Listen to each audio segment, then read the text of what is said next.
World Soccer Radio on Sports Byline USA is on the air on this Tuesday night, the 4th day of March, and we are 99 days, do you believe it, away from the World Cup.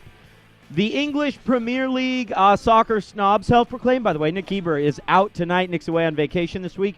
So we are talking domestic soccer all night long. U.S. men's national team, of course. We're going to get to their game against Ukraine. We talked about on the show yesterday that it was off, that there was a report coming out saying the game was off. Now they're saying it's back on. I don't really know what to believe at this time, but we will talk about the game tomorrow. Also, it is Landon Donovan's 32nd birthday, and we will look at a couple of Landon's really memorable moments. Did he meet your expectations? Did he surpass them?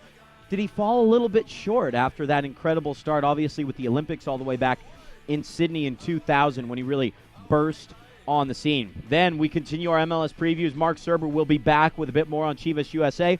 Then we chat with Ben Bromley, who covers DC United for SB Nation. So we get the left coast, we get the right coast, we talk Chivas, we talk DC United, we talk about the United States men's national team in the Ukraine, as well as Landon Donovan on his 32nd birthday. My name is Danny Page. It's a pleasure to be with you, as always, here on World Soccer Radio on the Sports Byline USA Radio Network. There are so many ways you can get in touch with the show. I would recommend sending me a tweet at World Soccer Radio. That's at World Soccer Radio.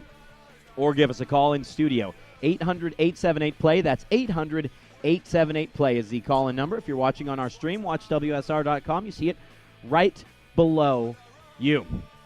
Love to hear from our listeners listening via iHeartRadio and the TuneIn Radio app. And, of course, what up to our men and women in uniform listening around the world on the American Forces Network. My name is Danny Page. Geber is out this week, and we continue our Major League Soccer previews tonight here on World Soccer Radio. DC United fans, what can you do to bounce back from last season?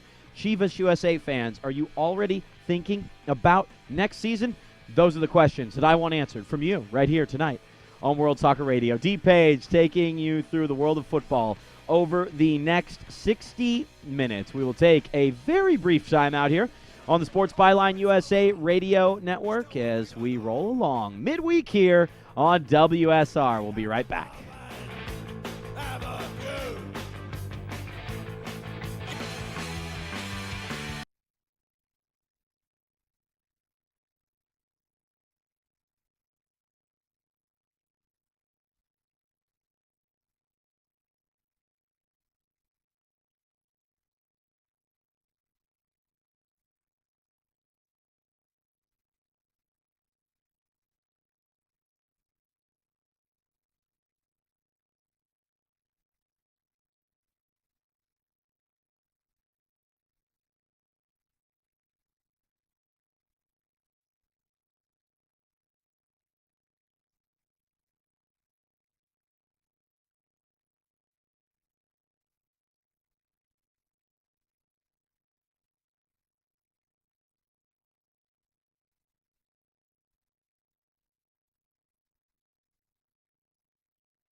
very exciting stuff. Sorry, we had some problems with the audio there. That was some very exciting stuff to see what Iraq did, and this situation is not in any way. It's not reached that point, but it's exciting to see the Ukraine in this game against the United States. What do you think about the game going forward? Send me a tweet at World Soccer Radio, or give us a call, 800-878-PLAY, 800-878-PLAY. Okay, this is World Soccer Radio, Sports Byline USA. My name is Danny Page. It is a pleasure to be with you. As always, just a quick reset there for everyone joining us on watchwsr.com. That is watchwsr.com. You can see archived versions of the show as well. So I'm excited to see what a lot of these European-based players do tomorrow. I mean, Jonathan Spector in the lineup. What can Jonathan Spector do? Who are you excited to see for the United States in this match? And what do you think that the breakup will be of domestic players and European players in the final 23 for the World Cup, which starts in 99 days? Who are you most excited to see tomorrow? Let me know on Twitter at World Soccer Radio. I think... obviously, there's so much discussion today. It's 99 days to the World Cup, just beyond 100. Everyone's talking about, the matches they're looking forward to and the moments and the events and such. But I think that the fate of the United States World Cup team, as it were in 2010, 2002, and to an extent 2006, is tied to one major American superstar, and that is Landon Donovan. And Landon Donovan turns 30. He's 32 today. Does that shock anyone that Landon Donovan is 32 years old? I can't believe that. I'm 30 myself. And I don't know. Where did the time go for Landy Cakes, myself, and the rest of us? You remember him with DeMarcus Beasley back in 2000 in the Sydney Olympics. You remember him, of course, in 2002 in that, really up and down, but in the end, pretty remarkable run for the United States in the World Cup in South Korea and Japan. And I think that a lot of people are very critical of Landon Donovan. But I think one thing to look at personally, that the decisions he has made in really never leaving California, a couple failed stints in Europe, a couple strong loan stints in Europe, never leaving California and playing for a couple of professional teams here, and obviously playing a big part in the U.S. setup, I really, now that we look back at his career, I really can't blame him. He tried at some point. He made the jump. It didn't work, and he just felt comfortable here. And that's not to say that even when he did feel comfortable here, that he didn't deliver, because Landon Donovan did deliver for this country. He delivered in Korea and Japan, and he delivered in the end the goal that saved us really a lot of embarrassment, I think it must be said. Losing, that match, drawing that match to Algeria and missing out on a spot in the round of 16. At least Landon Donovan, obviously the all-time leading scorer for the U.S., has played such a massive part in our history. And I think a lot of us envision in 2018 and 2022, and obviously in 2014 and 26 and 2030, a greater history that we anticipate that we will have stars playing for the United States team that play for Bayern Munich, and obviously the youngster over at Arsenal that would be eligible for the U.S. as well. That's where we see the United States going in the future. But would we have gotten to that point without the moment against Algeria, without what Landon Donovan did? The goal he scored changed the fortunes of American soccer certainly that year, and you never know the impact it had on young athletes around the country and around the world watching what he did. I think we have to... We obviously, and a lot of people will criticize Landon Donovan, but I think we do need to be very appreciative as to what he did for this country. What do you think? Do you agree? Send me a tweet at World Soccer Radio. That's at World Soccer Radio. I, for one, will never forget, waking up in the middle of the night, or staying up in the middle of the night, I guess, to watch those matches in some cases in Korea and Japan. And I think that the reason why some people are... they have a negative attitude towards Landon Donovan as they think about what we did in 2002. They think of where we could have been in 2014, and they say, well, the United States, if we're making the quarterfinals in 2002 behind Donovan, we should be winning it in 2014. And I think all of us had those kind of dreams, but it just wasn't a realistic approach, really, was it, to think that the U.S. would suddenly vault because of one deep run into a world footballing power. Donovan's played an important part. Dempsey's played an important part. DeMarcus Beasley has too. Going back to the guys in the 90s, like, Harks and Miola and that entire crew and what they did. There are certainly different layers of success, and Donovan is the most successful player wearing the United States shirt. He's scored huge goals. He's been a part of huge moments. And, yes, he gets a lot of criticism, but props to him here on his 32nd birthday. Happy birthday, Landon. Best of luck with the Galaxy to start the year. And obviously, best of luck this summer in Brazil. We're just 99 days away from the start of the tournament, which I think that means we're about 103 days away from the first United States game. Maybe 104, 105. I don't know. I got to do my math. We also need to take a quick break, 3 minutes, and we'll be back with Marc Serber at Soccer Serber. And we will take a look at Chivas USA. A quick timeout. We'll be right back on World Soccer Radio.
All right. Welcome back to World Soccer Radio on the Sports Byline USA Radio Network. My name is Danny Page.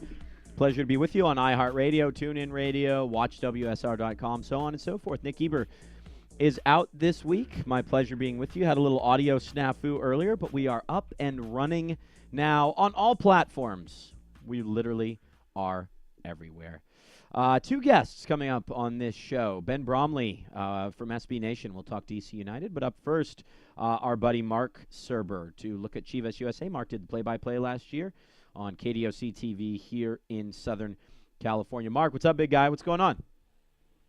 Not much. How are you doing? Doing well, my friend. Beautiful Tuesday in SoCal, to say the least.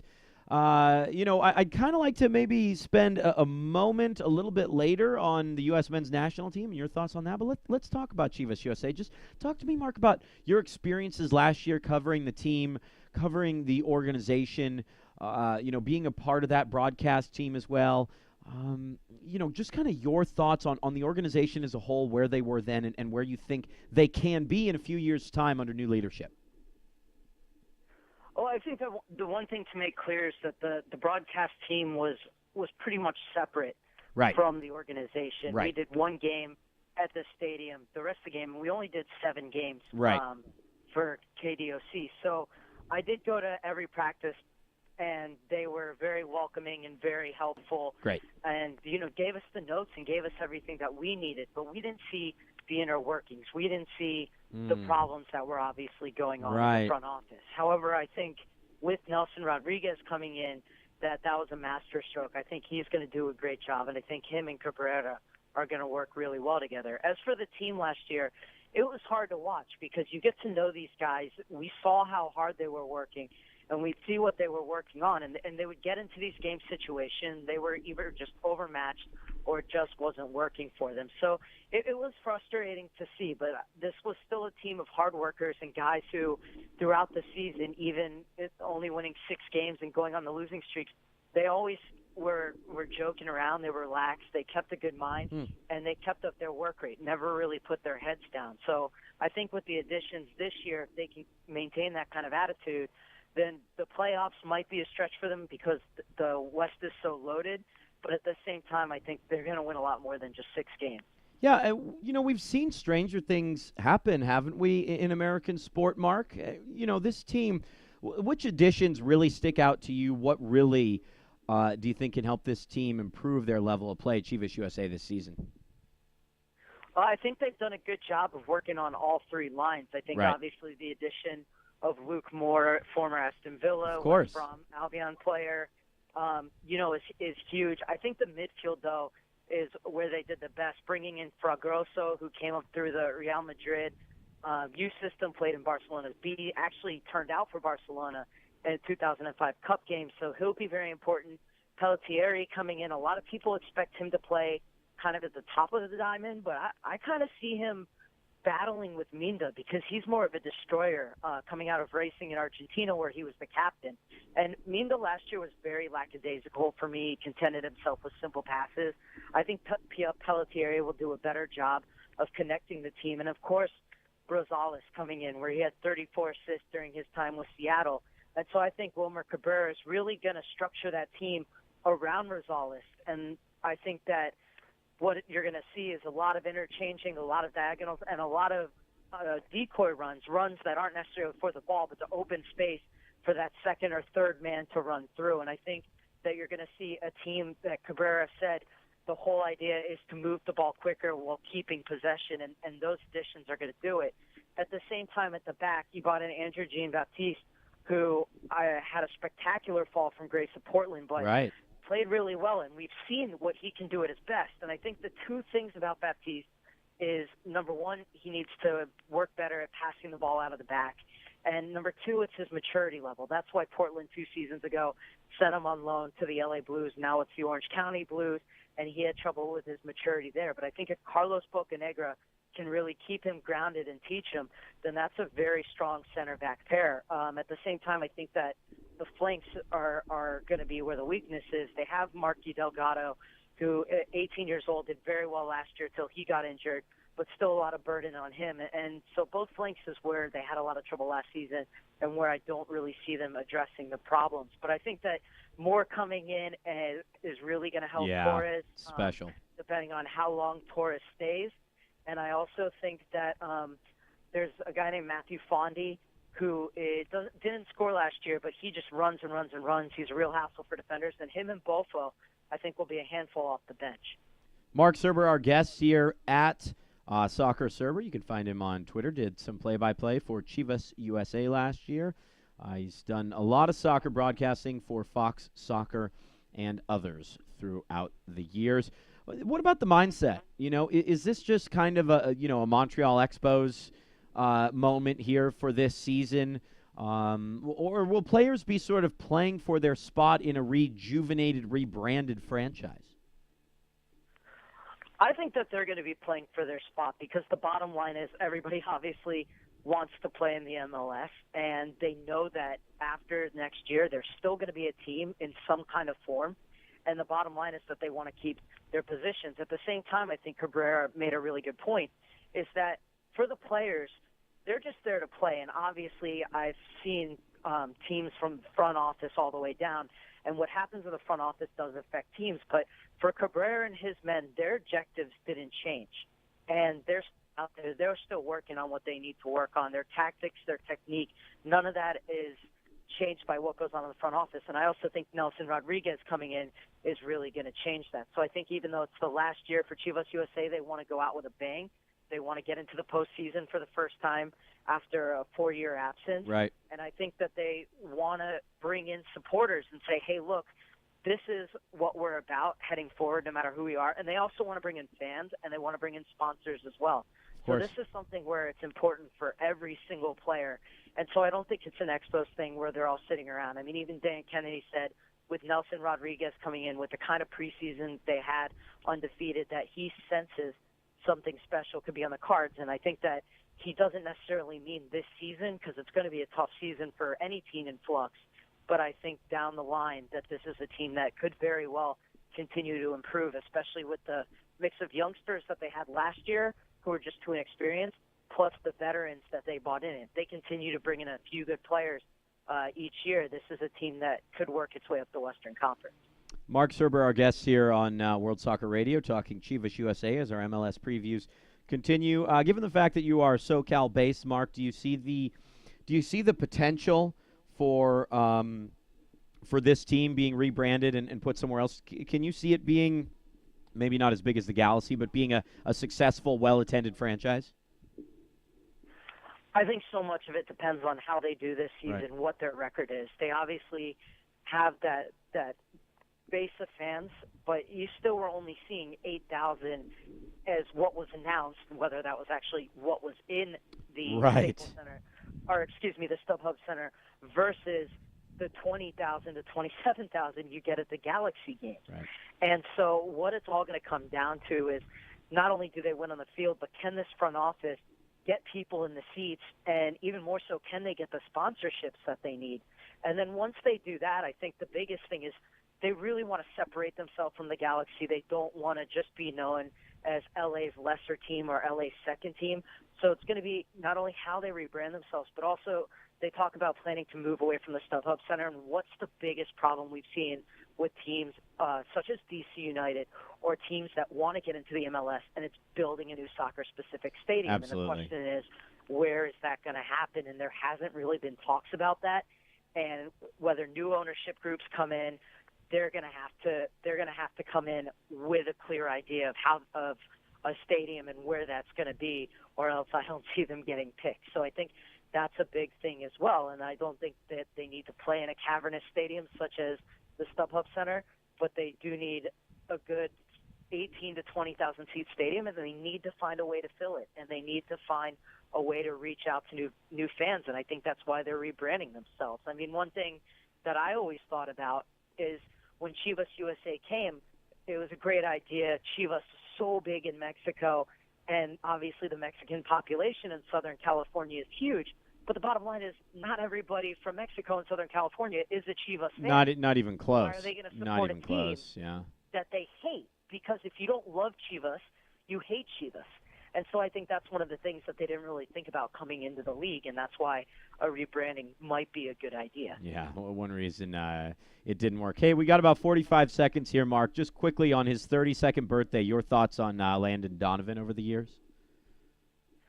Oh, I mean, first we saw Landon Donovan struggle when he went to Bayer Leverkusen. Didn't really like Europe. I think when he came back, what he's done for MLS has been huge. The goals he scored in the World Cup. And even though people want to see American players succeed in Europe, Donovan has just done so much for the game. And I think his accolades are well-deserved.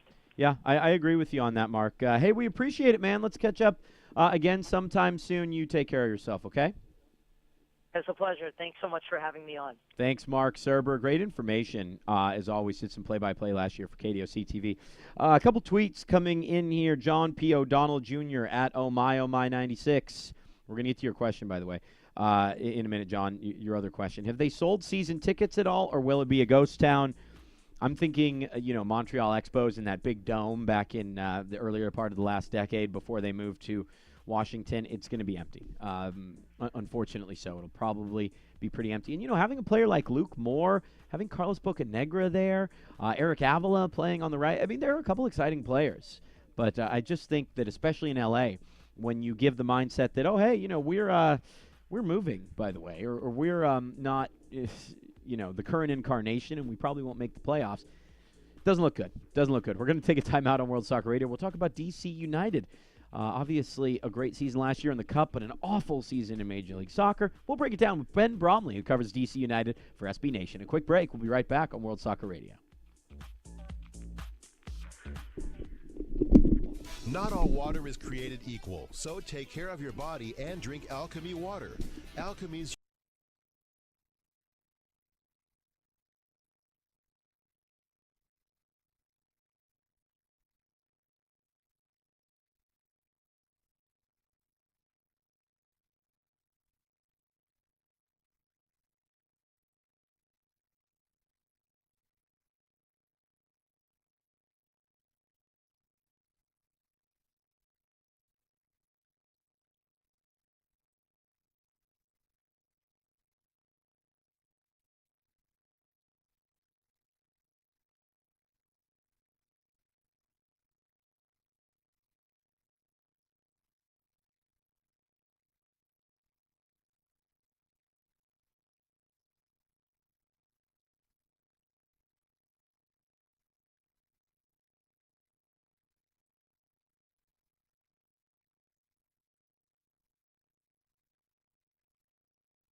All right, WSR continues here on Sports Byline USA. My name is Danny Page. Feel free to send us a tweet at World Soccer Radio. Nick Geber is out this week. He's on vacation. I'm holding down the fort, and it gives us a lot of time to talk Major League Soccer, obviously. And, we're getting our previews rolling. We're about 2 weeks in here on WSR and still have, another dozen teams to go, I think. Glenn Davis, who covers the Dynamo, obviously, next week will join us. Kate Scott from the San Jose Earthquakes. Ross Fletcher, who does the play-by-play for Seattle. Lots of good stuff coming up. But let's move over to D.C. United and bring in Ben Bromley to the show, who covers D.C. for Black and Red United, part of SB Nation. Ben, what's up, man? How are you? I'm doing well, Danny. Glad to be here. Yeah, a pleasure. I'm sure that maybe the first thought sometimes is anything but last year, right? I mean, how does a team go on a Wigan-esque cup run and then finish at the bottom of the league? Talk to me about covering the team last year, just kind of some of the ups and downs and what you thought about the group as a whole. Sure. I mean, obviously it was very difficult last season to try and keep spirits up while covering the team. For better or for worse, we've had experience with this recently. Black and Red United was actually founded during DC United's 2010 season, which before this one was one of the worst seasons in MLS history. So we've got a bit of a gallows humor for this kind of thing, and but hopefully we don't have to deal with that for much longer. I certainly hope so as well. And isn't that the thing that when you look at DC United, you just say that this is not, or what happened last season, that's not where this franchise belongs. Isn't it a franchise where you look in the mirror and say, we belong at the top year in and year out? Oh, definitely. And that's what causes a lot of consternation, especially in our readership, is the fact that DC United fans expect better from this team. Yeah. There was the saving grace that the team did win the U.S. Open Cup last season, and that gave people a lot of conflicting opinions because of how bad the team was in the league. But this is a team and a fan base that expects the team to be challenging for trophies year in and year out. So to have such an awful season, it made it really difficult for fans and commenters alike. How much of it do you think has to do with the lingering stadium issue and playing at RF? Is that part of it, do you think? From all that we've been told, I think it is a big part of it. Right. All the rumors out there suggest that the current ownership and the previous ownership, they're not willing to or not able to really open up the checkbooks and really spend on the team on the field until they're able to make money in their own stadium. They're losing something like $2 million a year by playing at RFK Stadium because they don't control all the revenue streams. And when the MLS salary cap was just under $3 million last year, that's a big chunk of change for a team to be having to pay out just to play at an old, decrepit stadium. Yeah, it seems like that is kind of an underlying issue. So when you talk with other journalists that cover DC United, what are the thoughts on where this could go? I know it's very much up in the air. I know they're really trying to push to get something built. But, something we know very well about Washington, D.C., and even the surrounding areas, that real estate is very much at a premium, to say the least. Definitely. I think most people are very cautious but somewhat optimistic about Mayor Gray's stadium plan for building the stadium on Buzzard Point. It's always going to be a slog with the DC Council. There are a number of council members who are against the stadium plan or want to see it changed in ways to make it better. And I mean, some of that negotiation is great. It should be a deal that's not just good for the team. It should be good for the entire city as a whole. But I think in the end, it's going to get done. It'll just take longer than any of us have liked. Yeah, no, absolutely. Hey, I have a tweet here from one of our viewers. His handle is oh my 96. I like it. John P. O'Donnell. John's question is, what part of Baltimore do you think DC will move to after they don't get a stadium? Concerned Philly fan. That's not going to happen, right? I mean, no, it's not, because I think this stadium is going to get built. But awesome. If for some reason this deal falls through, I really don't think there's another deal after this in the district. Gotcha. Makes sense. Ben Bromley here with us. Black and Red United is the name of the blog, but really, with podcasts and everything, it's more of a multimedia hub, and you can follow him on Twitter at BRU Bromley. All right, we got that out of the way. I had to ask that. I think us West Coasters don't entirely know what is going on. Obviously, with Chivas USA, and others, we have enough of our own stadium issues to deal with, right? Out here on the West Coast. Right. We have enough stadium problems, to say the least. Don't even get me started on the NFL here. What should DC United fans be excited about this year? What should they look at on the field that puts the butts in the seats and drives up local ratings at least a touch? Well, I think the most exciting part of this new DC United team has to be Eddie Johnson. Of course. For the first time in a number of years, United has an out-and-out striker, a member of the national team. The team really hasn't had a national team regular since Ben Olsen was getting regular time on the national team. And so that's really what's going to put the butts in the seat. That's really what's going to spark people's attention, sure, especially from outside of the fan base. But I think even more important to the team itself is the rebuilt defense. The defense was just stupendously awful last season, and getting veterans like Bobby Boswell, like Sean Franklin, like Jeff Park. Right. It's been amazing this preseason just how much better they are, and You're saying defensively, how much better they are defensively? Right. Yeah. Okay. Oh, yeah. Just how much better they are defensively than Brandon McDonald and Dejan Jakovic, who the team had last season. And it's been like looking in at the rich neighbor's house. We've been looking in from the outside for so long. We kind of don't know what to do with this defensive back line. Yeah, I mean, you look at some of the players on the team, and there are the makings of a nice first 11, especially up front. Do you imagine Eddie Johnson will team up with Chris Pontius? How will those two kind of work together?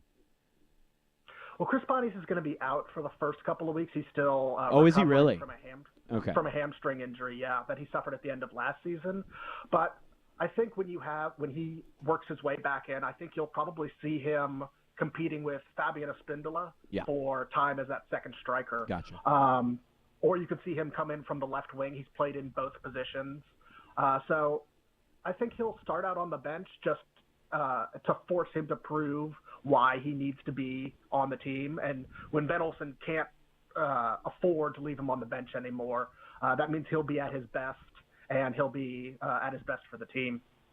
I live in Santa Barbara. I remember Chris Pontius at UCSB, so obviously behind him a little bit, to say the least. Let's talk about Ben Olsen. I think one thing I've noticed that we talk about on World Soccer Radio, and this is World Soccer Radio on Sports Byline USA. By the way, Ben Bromley from Black and Red United with us. I think one thing that I bring up a lot on the show, and Nick Gieber, our regular lead host who is out on vacation this week, one thing we talk about is the fact that so frequently outstanding former players that were locker room leaders and smart individuals just get thrown into these management roles. And, there aren't too many more high-profile management roles in the United States than DC United. Obviously, we've seen what Jason Kreis has done with Real Salt Lake, and he's been outstanding jumping right in.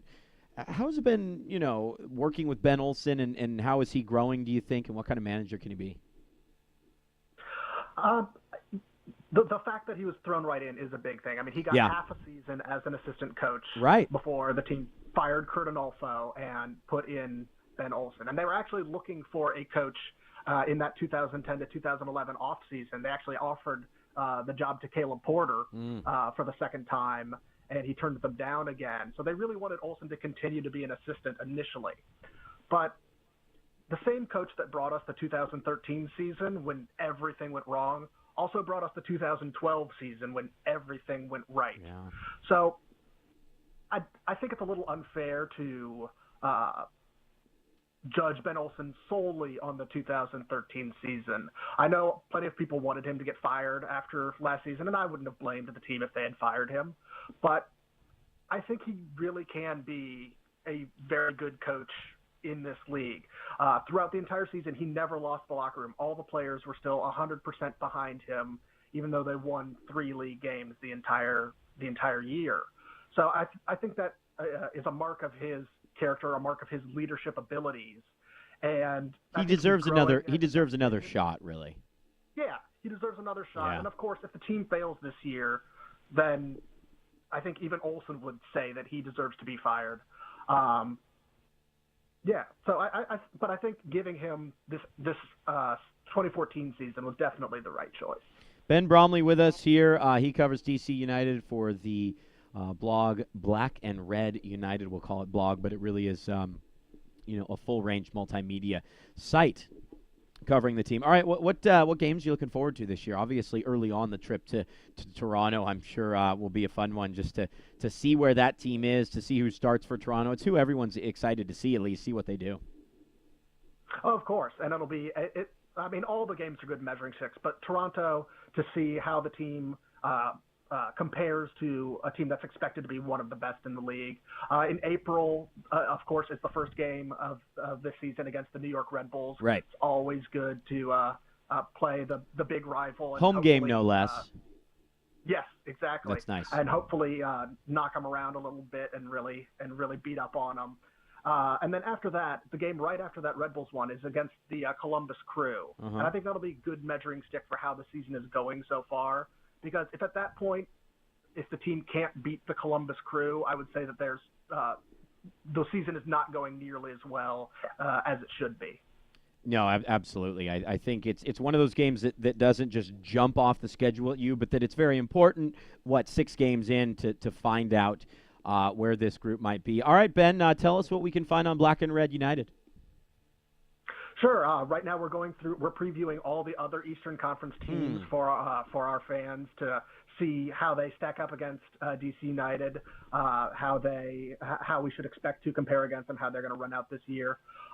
We're right in the midst of gearing up for the season. We've been reviewing every player on DC United's roster, seeing hopefully what we'll expect from them this season. And also our podcast, Filibuster, the Black and Red United podcast, is on blackandredunited.com. Is that really the name of your podcast? That's amazing. It is. It's DC. We had to go with a name that evoked DC. That is so awesome. Filibuster is the podcast. I'm going to go download it when we're done on the show here. I think it's a great organization, and I think that stadium issues getting in the way of success is just incredibly frustrating. So, hey, best of luck to you guys, Ben. Let's catch up after that Crew game, see where you think this group is then, huh? Sounds great. Thanks a lot, Ben. Take care. Yeah, you too. Ben Bromley, he covers DC United for Black and Red United. The Filibuster. Check out their podcast. I like that one, man. It's been a really fast show. We've sort of swept along. Tomorrow on the show, we'll focus on the United States game. Assuming that it does go ahead, I think that there are still some questions down to the wire whether it will be played. We all expect it to. I'll talk about that and a couple other things when we return and close out the show. World Soccer Radio on Sports Byline USA. My name is Danny Page, the host this week, in for Nick Gieber. Always blast, guys. Hit me with those last tweets at World Soccer Radio. Quick time out on the show. We'll be right back.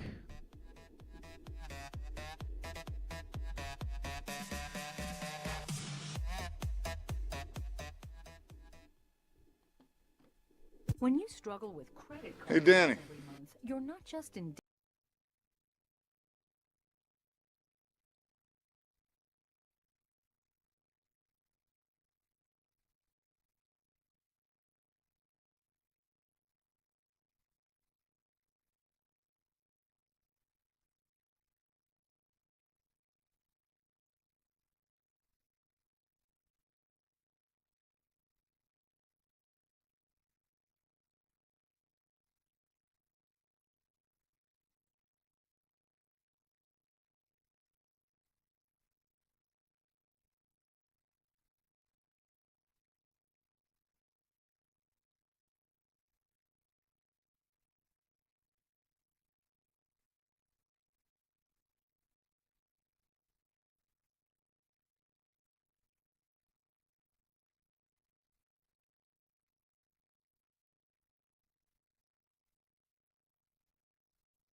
All right, boys and girls, closing things out here on World Soccer Radio on Sports Byline USA. My name is Danny Page. We'll be back tomorrow, and we will look back at the United States men's national team game against the Ukraine, assuming it goes ahead, which now it looks like it's going to. Obviously, it's going to be played in Cyprus instead of in the Ukraine. It was scheduled to be played in that country, but, I really... I'll be happy no matter what the result, because it'll be nice to see the Ukrainian players out on the field representing their nation. And I think the theme is something along the lines of peace for Ukraine, basically, is sort of the theme of the match. That's exactly what it is. Check my notes over here. I think there are some interesting questions as to who starts, and normally we talk about who starts at the forward positions, who's going to start on the wings, the exciting players. This is the last opportunity, the absolute last chance for someone like Oguchi Onyewu, who may start, to stake his claim. We know Jeff Cameron is in this team. We know Jeff Cameron will start. Probably tomorrow at right back or defensive midfielder or something like that. But, we know what Jeff Cameron is going to do. I think the other one, Ivis Gallerstep, too, checking what he has to say. John Brooks starting as well. So it's going to be interesting to see what goes on in the back line. Will Fabian Johnson be on the left? Probably. Not sure. They're also toying with the idea of putting Aaron Johansson out as a winger as well. So really, really interesting stuff. It's the final game outside of that game against Mexico, which will only have domestic-based players. It is the final game for the United States before World Cup training camp opens in May. Big-time stuff ahead, an internationally based show tomorrow as we look at all of the big friendlies going on. Thanks to Ben Bromley and Marc Serber, my guests here on the show today. Happy birthday to Landon Donovan, of course, 32 years old. Big thanks to the boys in San Francisco and to all of you listening on Sports Byline, on iHeartRadio, on TuneIn, on the American Forces Network. We're going to toss it up to the man himself. Ron Barr is next on Sports Byline USA. Good night, everybody. Peace. I'll talk to you tonight, man. Thanks.